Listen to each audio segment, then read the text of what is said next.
Um, so boy, fun things, right? One, I'm standing between you and lunch, so that's a hard act anyway.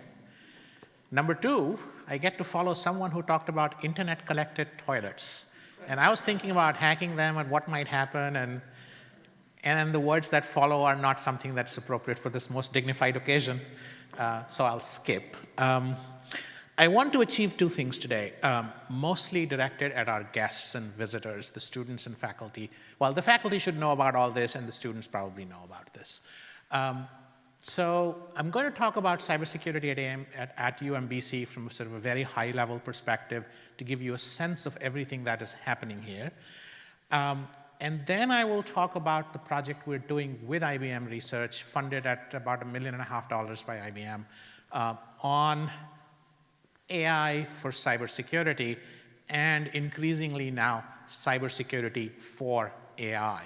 So you had my predecessor, Jeff, touch upon the using AI for cybersecurity, but I'll say a little bit more about what we're doing, but I'll also say a little bit about, well, once you deploy all this AI, people are going to hack the AI, right? And so that's what we're going to talk about today. So the cybersecurity ecosystem at UMBC is pretty deep for our visitors. We exist in a state called Cyber Maryland. Our governor assures us that we're the #1 leader in this field nationally. We have 30-something thousand jobs right now unfulfilled in the cybersecurity area, just in the Baltimore-Washington corridor, right? So we're at the epicenter of cybersecurity. We have research, education, and entrepreneurship as the three legs that underlie our stool. And the Cybersecurity Center is at the middle of this all. I also looked at the countdown timer, and it's already at 7 minutes. I thought I had 15, so clearly I don't.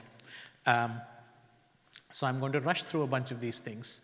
So we do a lot of education activities. You can see our degree programs, our MPS in cybersecurity. You can see our certificate programs. We run the DoD SFS scholarships. We are one of the centers for that. We are NSA certified as Center of Academic Excellence in Education and Research in Cybersecurity. We run the large Northrop Grumman Cyberscholars programs, et cetera. You can see a lot of activities. And we have about 30 faculty involved across the department in doing research in various areas. So that's research. You'll hear a little bit more about that. But notice the entrepreneurship bullet. So you expect education from us. You expect research from us. Notice the entrepreneurship bullet. There are 40 plus, I think 50-something at the last count, cybersecurity startups, about a 5-minute walk from here. In BW Tech North, the building with the subway that some of you may have passed as you came in. And in addition to our regular 4-credit curriculum, UMBC has the UMBC training centers that's taking, inner city youth, military veterans, who just need an entry-level job in cybersecurity, don't need to get a 4-year degree in computer science or information systems or computer engineering or whatever. And it's training them up to go into entry-level jobs in this area. Here's the set of things you expect a research university with a technical focus to put up when they're talking about cybersecurity. Nothing surprising here, right?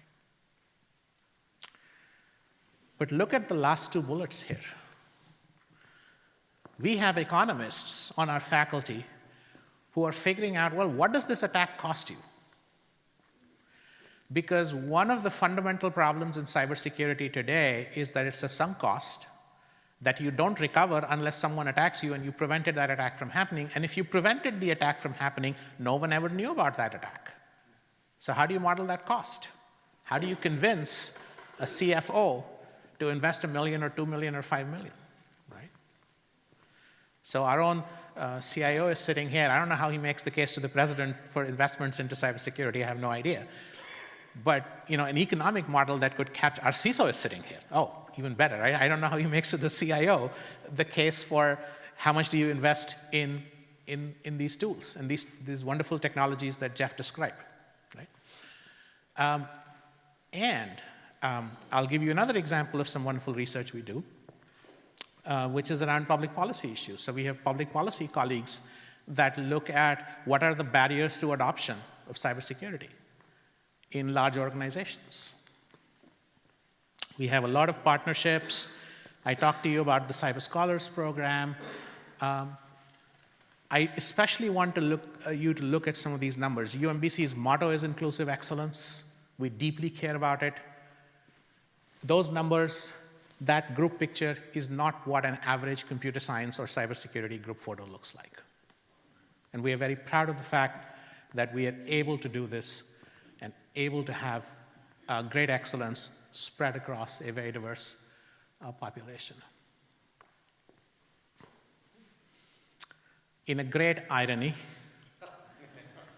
the day after we beat an unnamed school in the 16-1 matchup by 20 points, we, the reigning national champions of cyber defense, lost by 1 point to the said school in the regionals.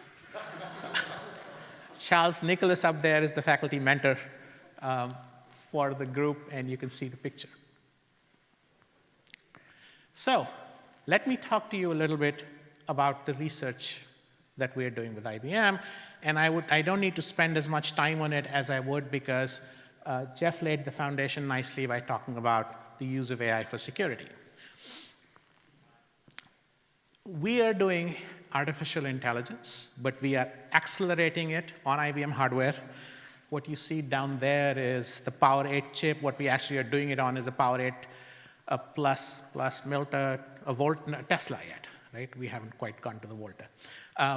So we're accelerating some of these functions so that the AI doesn't take 2 days to think about the fact that there was an attack, right?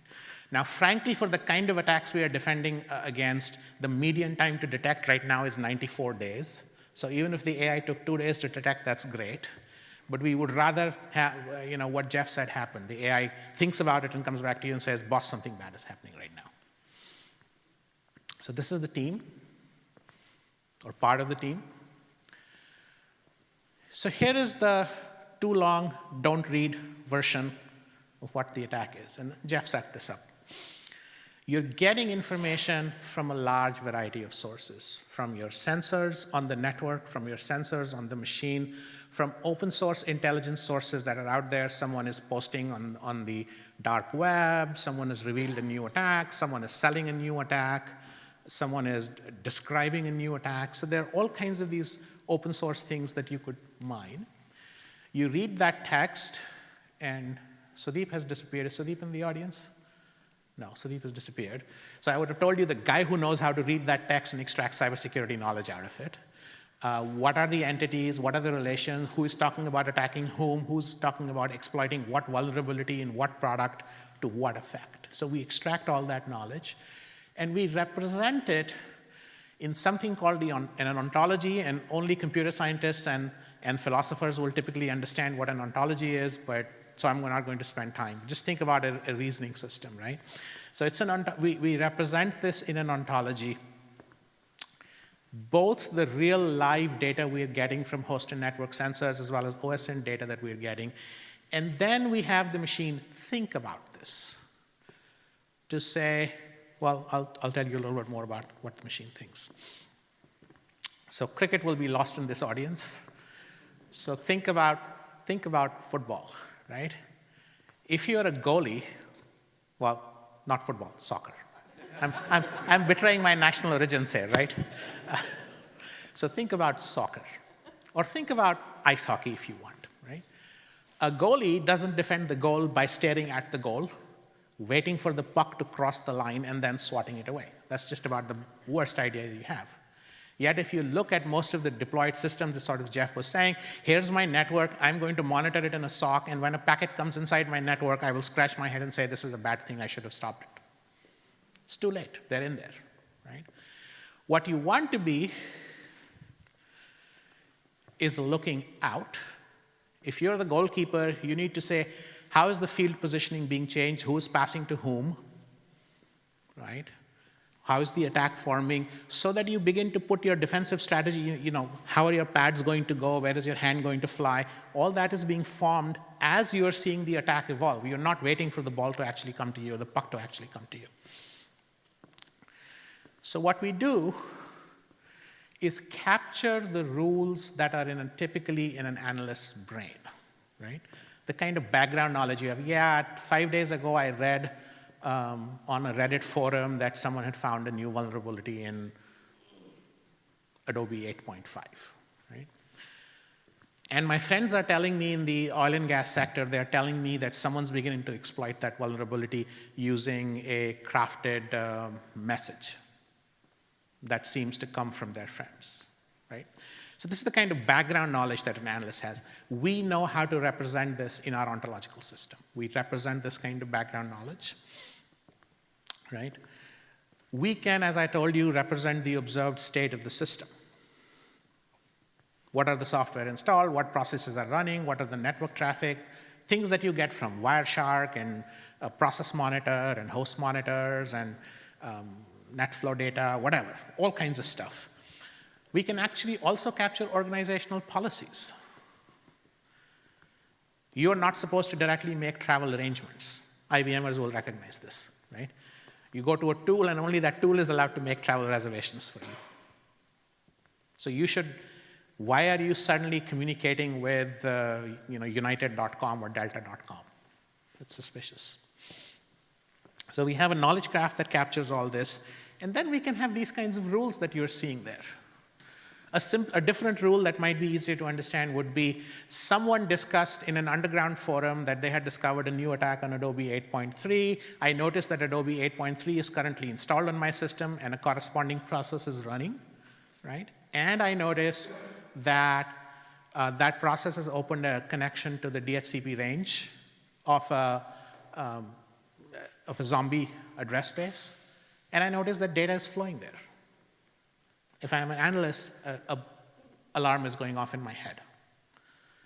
But this is the kind of analysis we can get the machine to do in soft real time. So I'll stop here. There's a lot of research that we're doing, and I have too many slides. I want to end with this. And Carl, I'm aware of that, but it started at 10 rather than 15. You can now attack the AI. And I'll just leave you with this slide. This was a paper that came last year from not from UMBC, from a group outside, Atul Prakash and others, Don Song. But if you have these autonomous cars that recognize the stop sign and stop, if you can stick a Post-it in just the right place on that stop sign, the cars interpret it as a 45-mile-per-hour speed sign. This is how brittle the AI is that we're beginning to deploy everywhere to solve all kinds of problems. People are beginning to think of how to attack the AI. So the other thing we're doing jointly with IBM is how do we defend AI how do we make AI more robust? I'll stop here because I know lunch is right next.